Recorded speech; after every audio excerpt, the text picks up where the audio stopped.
नमस्कार दोस्तों, आप सभी का हमारे कमांडो मस्ती यूट्यूब चैनल पर दिल खोलकर स्वागत करते हैं। दोस्तों आज का वीडियो इंपॉर्टेंट है क्योंकि आज के वीडियो में एमपी पुलिस भर्ती 2023 को लेकर बात करने वाले हैं। दोस्तों आपके एग्जाम चल रहे हैं और आपको बहुत ज़्यादा परेशानी हो रही है क्योंकि बहुत सारे बच्चों के एग्जाम हो चुके हैं और उन्होंने कम अटेम्प्ट किए हैं या उनके ज़्यादा गलत हो गए हैं।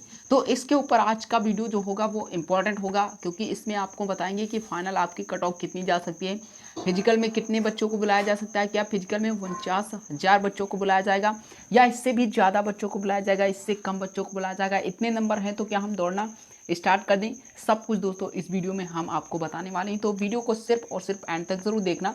तो चलिए वीडियो को स्टार्ट कर देते हैं। दोस्तों आपके अभी तक एग्ज़ाम चल रहे हैं क्योंकि 12 सितंबर तक आपके एग्ज़ाम दोस्तों चलेंगे, ठीक है। 12 सितंबर तक आपके एग्ज़ाम चलेंगे। तो एग्ज़ाम समाप्त हो जाने के बाद सभी बच्चों को रिलैक्स होना चाहिए क्योंकि दोस्तों अभी उनको क्या करना है, फिजिकल देना है। फिजिकल ही इंपॉर्टेंट होता है क्योंकि फिजिकल में यदि आप बाहर होंगे तो आप चाहे जितना स्कोर किए हों, आपसे फ़र्क नहीं पड़ता है कि आपका सिलेक्शन हो पाएगा या नहीं हो पाएगा। तो दोस्तों आपको इस वीडियो देखने के बाद क्या करना है, दौड़ना शुरू कर देना है यदि इतनी मार्क्स आपके हैं तो चलिए वीडियो को स्टार्ट करते हैं। देखिए सबसे पहले हम आपको बताएंगे कि रिजल्ट कब आ जाएगा, लेकिन उससे पहले हम आपको बताएंगे कि आंसर की दोस्तों कब आएगी, ठीक है। आंसर की कब तक आ जाएगी इसके बारे में सबसे पहले आप जान लीजिए। देखिए आंसर की जो आने का एग्जैक्ट टाइम होता है वो पेपर के 20 डेज बाद ही होता है, ठीक है। 20 डेज के अंदर ही आपको क्या होगा, रिजल्ट से पहले आंसर की आ जाती है और 20 दिनों से पहले ही आपकी आंसर की दोस्तों आ जाएगी। तो आप समझ लीजिए कि सितंबर के लास्ट महीने तक, ठीक है, सितंबर के लास्ट महीने तक आपके आंसर की डिक्लेयर हो जाएगी। सितंबर के लास्ट तक क्या होगी, आपकी आंसर की डिक्लेयर हो जाएगी। तो आप लोग पेपर देकर एकदम रिलैक्स रहिए और थोड़ा बहुत तो अभी आप फिजिकल के लिए दौड़ना स्टार्ट करिए, बाहर जाइए, मॉर्निंग या इवनिंग आप कभी भी जाए, लेकिन क्या करिए थोड़ा बहुत तो आप एक्सरसाइज ज़रूर करिएगा क्योंकि आपका रिजल्ट भी दोस्तों जल्द ही आने वाला है। तो चलिए बता देते हैं कि रिजल्ट दोस्तों आपका कब तक आ जाएगा, क्योंकि दोस्तों ये भी वैकेंसी 2023 में ही मध्य प्रदेश में पूरी होने वाली है, ठीक है। मध्य प्रदेश में पूरी होने वाली है 2023 में ही। तो देखिए रिजल्ट का जो प्रोसेस होगा वो दोस्तों अक्टूबर मंथ में होगा, ठीक है। अक्टूबर मंथ में ही आपका रिजल्ट का जो प्रोसेस होगा, बिकॉज क्योंकि दोस्तों सितंबर में आपके आंसर की आएगी वो भी लास्ट तक, ठीक है, सितंबर के लास्ट तक आएगी। तो आप रिजल्ट कब तक समझ लीजिए, रिजल्ट आप समझ लीजिए कि अक्टूबर मंथ में आपका डिक्लेयर हो जाएगा और दोस्तों 100% आपका डिक्लेयर हो जाएगा अक्टूबर मंथ में ही, ठीक है। तो आप रिजल्ट के लिए इंतज़ार करिए, लेकिन इतना ज़्यादा मत करिए, अक्टूबर मंथ में बहुत ज़्यादा करना क्योंकि अक्टूबर मंथ में ही आपका रिजल्ट 100% डिक्लेयर कर दिया जाएगा। तो रिजल्ट के ऊपर बात कर लिया, आंसर की के ऊपर बात कर लिया। अब दोस्तों बात कर लेते हैं कि फिजिकल में कितने बच्चे पास होंगे। सॉरी यहाँ पर स्टूडेंट गलत लिख गया है, ठीक है, स्टूडेंट यहाँ पर गलत लिख गया है, इसके लिए हम आपसे माफ़ी चाहते हैं, ठीक है। फिजिकल में कितने बच्चे पास होंगे, ठीक है, फिजिकल में कितने बच्चे पास होंगे। देखिए आपके टोटल वैकेंसी कितनी, 7,000 है, ठीक है। 7,000 आपकी वैकेंसी, यदि दोस्तों यहाँ पर 7 गुने बच्चों को बुलाया जाएगा तो 49,000 बच्चों को क्या किया जाएगा, फिजिकल में बुलाया जाएगा। यदि दोस्तों 8 गुने को बुलाया जाएगा तो 56,000 बच्चों को बुलाया जाएगा। लेकिन दोस्तों जो एक्सपेक्टेड है कि आखिरकार कितने बच्चों को ही बुलाया जाएगा, तो इसकी जो डेट है 49,000 बच्चों को ही बुलाया जाएगा, मतलब 7 गुने बच्चों को फिजिकल में बुलाया जाएगा। अब दोस्तों अगर इससे ज़्यादा बुलाया जाता है तो बहुत सारे बच्चों, कितने बच्चों को फ़ायदा होगा, 7,000 बच्चों को फ़ायदा होगा क्योंकि 7,000 बच्चों को और ज़्यादा मौका मिलेगा उनको सिलेक्शन पाने का। देखिए 49,000 को बुलाया जाएगा तो इसमें 49,000 का यदि 8 गुने बुला लिया जाता है तो वो जो 7,000 बच्चों को बुलाया जाए उनके लिए वो लकी है, ठीक है, वो लकी है।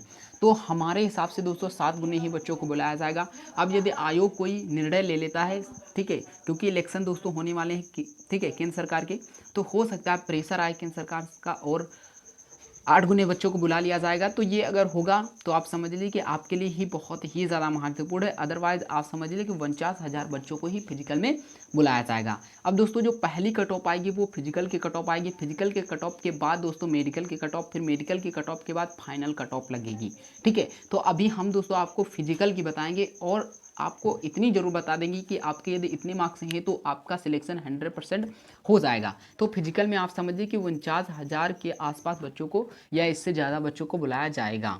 अब दोस्तों सबसे बड़ी बात कर लेते हैं कि नंबर बढ़ेंगे या नहीं बढ़ेंगे।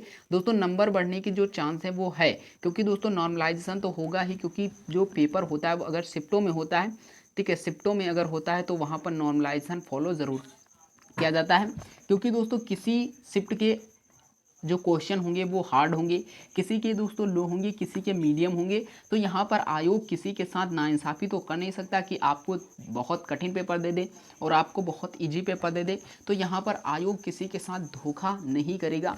तो वो क्या करता है, वो सभी के मार्क्स को क्या करता है, इक्वल करने के लिए नॉर्मलाइजेशन करता है। ठीक है, नॉर्मलाइजेशन करता है। नॉर्मलाइजेशन में क्या होता है, यदि आपके दोस्तों आपका पेपर, ठीक है, आपका पेपर या आपकी शिफ्ट कठिन है, आपकी पेपर या आपकी शिफ्ट कठिन है, तो देखिए वहाँ पर जो दूसरे की सरल होती है वहाँ पर मार्क्स कम कर देता है, और जिसकी ज़्यादा होती है, मतलब जिसकी कठिन होती है, उसमें थोड़ा मार्क्स इंक्रीज कर देता है। अब दोस्तों नॉर्मलाइजेशन में फ़ायदा भी होता है और घाटा भी होता है, क्योंकि कुछ बच्चों के मार्क्स बढ़ते भी हैं और कुछ बच्चों के मार्क्स घटते भी हैं। दोस्तों 100 नंबर का पेपर है, तो इसकी जो एग्जैक्ट नॉर्मलाइजेशन हो सकता है तो 8 मार्क्स के अप्रोक्स दोस्तों देखने को मिल सकता है कि 8 मार्क्स तक नॉर्मलाइजेशन किसी बच्चे को देखने को मिले। अदरवाइज जो घटने का क्रम होता है वो 5 मार्क्स से ज़्यादा नहीं होता है, 5 मार्क्स से कम ही सभी बच्चे के, जिस बच्चे के नॉर्मलाइजेशन में कम होते हैं। लेकिन बढ़ने का जो प्रोसेस होता है वो हाई होता है नॉर्मलाइजेशन में। तो आप समझिए कि यदि आपके मार्क्स सबसे ज़्यादा बढ़ेंगे तो 8 मार्क्स तक ही बढ़ेंगे, अदरवाइज आप समझिए कि 8 से ही नीचे आप सभी के मार्क्स बढ़ने वाले हैं। तो ये बात तो क्लियर हो गई कि नॉर्मलाइजेशन तो 100% होना ही है, क्योंकि पेपर जब शिफ्ट में हुआ है तो ठीक है। तो यहाँ तक आपके जो डाउट थे वो सारे क्लियर हो गए हैं। अब जो आपका बचा है कि आखिरकार कट ऑफ कम जाएगी या ज़्यादा जाएगी, क्योंकि दोस्तों सबसे बड़ी बात जो सबसे ज़्यादा डिपेंड करता है कट ऑफ के ऊपर। यदि आपके कट ऑफ में मार्क्स हैं और कट ऑफ शॉर्ट लिस्ट में आप सिलेक्शन हो लिए हैं, तभी आप फिजिकल जा सकते हैं, फिजिकल के बाद आप मेडिकल में जा सकते हैं, मेडिकल के बाद आप फाइनल सिलेक्शन पा पाएंगे। तो ये कट ऑफ जो होती है वो सबसे ज़्यादा डिपेंड करती है आपके फ्यूचर पर, आपके सिलेक्शन पर, आपकी वर्दी पर। तो इसको जान लेना सबसे बड़ी आपकी ज़रूरत होती है कि आखिरकार फाइनल कट ऑफ कितनी इसमें जाएगी। तो चलिए दोस्तों सभी कैटेगरी की हम दोस्तों फाइनल कट ऑफ बताएंगे कि कितनी आखिरकार जा सकती है। तो चलिए आपको बताते हैं कि कट ऑफ कितनी जाएगी। सबसे पहले हम अपने ब्लैक बोर्ड पर आ जाते हैं कि फाइनल कट ऑफ आखिरकार कितनी जा सकती है। तो सबसे पहले हम यूआर कैंडिडेट की बताएंगे कि कट ऑफ कितनी इनकी जा सकती है। ठीक है, यूआर कैंडिडेट की कट ऑफ बताएंगे कि कितनी जा सकती है। तो चलिए यूआर कैंडिडेट की बताएंगे, फिर दोस्तों हम आपको बताएंगे ओबीसी कैंडिडेट की बताएंगे, फिर दोस्तों ईडब्ल्यूएस कैंडिडेट की बताएंगे। ठीक है, ईडब्ल्यूएस कैंडिडेट की बताएंगे, फिर आपको एससी कैटेगरी की बताएंगे। सभी कैटेगरी के आपको हम फाइनल कट ऑफ बताएंगे कि कितनी जा सकती है।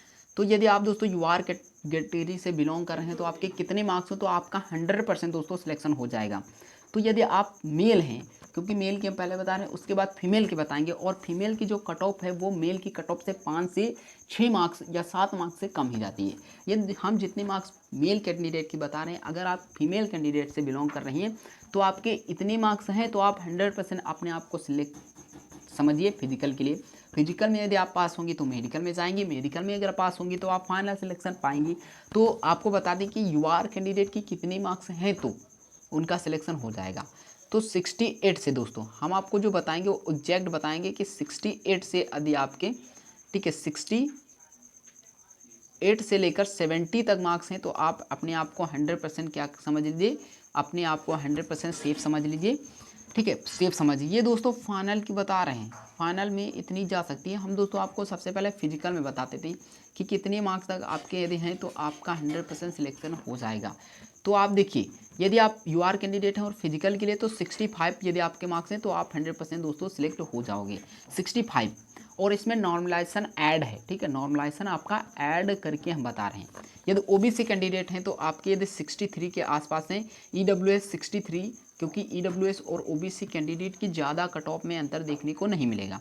वहीं अगर एससी कैटेगरी की बात करते हैं तो 60 से कम मार्क्स हैं, एक दो मार्क्स ही कम होने चाहिए, ज़्यादा नहीं होने चाहिए, अदरवाइज आप समझ लीजिए कि आपका सिलेक्शन नहीं हो पा सकता। लेकिन यदि एससी कैटेगरी से हैं तो 60 से 1-2 मार्क्स मतलब 58 तक हैं, तब आप अपना सिलेक्शन समझ सकते हैं कि फिजिकल में हो जाएगा। ठीक है, और फाइनल कट ऑफ की बात करते हैं तो इससे ज़्यादा जाएगी, कितनी जाएगी चलिए हम अभी आपको बता देंगे। तो यूआर कैंडिडेट के 65, ओबीसी कैंडिडेट के 62, ईडब्ल्यूएस कैंडिडेट के 63, यहाँ पर 63 है दोस्तों है, एससी कैटेगरी की 60। अब वहीं बात करते हैं एसटी कैटेगरी की कितनी जा सकती है, तो 55 तक यदि आपके हैं तो आप फिजिकल में दोस्तों सिलेक्ट हो सकते हो, अदरवाइज आप फाइनल के लिए इससे थोड़े बहुत ज़्यादा मार्क्स होने चाहिए। अब दोस्तों फीमेल कैंडिडेट की यदि हम बात कर लेते हैं, फीमेल कैंडिडेट की तो दोस्तों आपको हम बताएंगे यदि आप 63 किसी भी कैटेगरी से बिलोंग कर रही हैं आप, 63 यदि आपके मार्क्स हैं तो आप फिजिकल के लिए अच्छे से एलिजिबल हो और आप अपनी तैयारी करिए फिजिकल की। आप फिजिकल को अच्छे से मेंटेन करिए ताकि आपका सिलेक्शन हो जाए अब की बार ही। तो यदि आप फीमेल कैंडिडेट हैं और 63 आपके मार्क्स हैं, यू आर कैंडिडेट। और यदि आप SC ST OBC EWS category से बिलोंग कर रही हैं, इससे कम भी हैं, ठीक है, 50 तक यदि आपके मार्क्स हैं तो आप अपनी फिजिकल की तैयारी कर लीजिए। यदि हो सकता है आपके नॉर्मलाइजेशन में मार्क्स इंक्रीज हो जाएं, क्योंकि अभी आपको एग्जैक्ट नहीं पता, अभी आंसर की आएगी तब आपको पता चल जाएगा कितने मार्क्स हैं, और उसी के आधार पर जब आपका नॉर्मलाइजेशन होगा उसमें भी मार्क्स बढ़ेंगे। और नॉर्मलाइजेशन आपको कब पता चलेगा, जब फिजिकल का रिजल्ट आएगा तब पता चलेगा, या स्कोर कार्ड जारी करते हैं तब आएगा, ठीक है। तो आप समझ लीजिए कि यदि आपके 63 मार्क्स हैं तो आप 100% सिलेक्ट हो सकती हैं। अब दोस्तों बात कर लेते हैं कि यदि आप फाइनल सिलेक्शन पाना चाहते हैं, यदि आप फाइनल सिलेक्शन पाना चाहते हैं और आपके कितने मार्क्स होने चाहिए फाइनल के लिए, फाइनल में कितने मार्क्स आपके होने चाहिए, वो किसी भी कैंडिडेट हो, किसी भी कैटेगरी से बिलोंग करते हो, मेल हो फीमेल हो, यदि उनके मार्क्स 75 अधिकतम और दोस्तों 65 न्यूनतम, 75 अधिकतम और 65 न्यूनतम मार्क्स हैं, तो आप समझ लीजिए कि आपका फाइनल सिलेक्शन हो जाएगा 100%। अब दोस्तों कुछ के मार्क्स 75 से भी ज़्यादा होंगे तो वो तो 100% सिलेक्ट हो जाएंगे, लेकिन जो बच्चे दुविधा में पड़े, मतलब जो डाउट में हैं, उनके अगर 75 अधिकतम और न्यूनतम 65 हैं तो आप समझ लीजिए कि आपका सिलेक्शन हो सकता है। अब यहाँ पर सबसे ज़्यादा यूआर कैंडिडेट्स की जाएगी, OBC कैंडिडेट की जाएगी, EWS कैंडिडेट की जाएगी, SC कैटेगरी की जाएगी, ST कैटेगरी सबसे कम जाएगी। तो आप किसी भी कैटेगरी से बिलोंग कर रहे हैं, यदि आपके इससे इतने मार्क्स हैं, आप समझिए कि यदि आपके इतने मार्क्स हैं तो आप यूआर कैंडिडेट से बिलोंग कर रहे हैं तो आपका सिलेक्शन नहीं हो पाएगा। लेकिन आप यदि SC और ST कैटेगरी से बिलोंग कर रहे हैं तो हो सकता है, और इतने मार्क्स हैं तो यूआर कैंडिडेट भी सिलेक्ट हो जाएंगे, और इसके थोड़े बहुत मतलब 5 मार्क्स के अंदर कम है तो आप OBC और EWS कैटेगरी वाले सिलेक्ट हो जाएंगे। दोस्तों इस वीडियो में सब कुछ आपके लिए हमने प्रोवाइड किया है जो इम्पोर्टेंट हो सकता था आपके लिए। तो अगर वीडियो पसंद आया हो तो वीडियो को लाइक ज़रूर कर लीजिएगा, और यदि आप हमारे चैनल पर नए हैं तो चैनल को भी ज़रूर सब्सक्राइब कर लीजिए। तो चलिए मिलते हैं एक नेक्स्ट वीडियो में, तब तक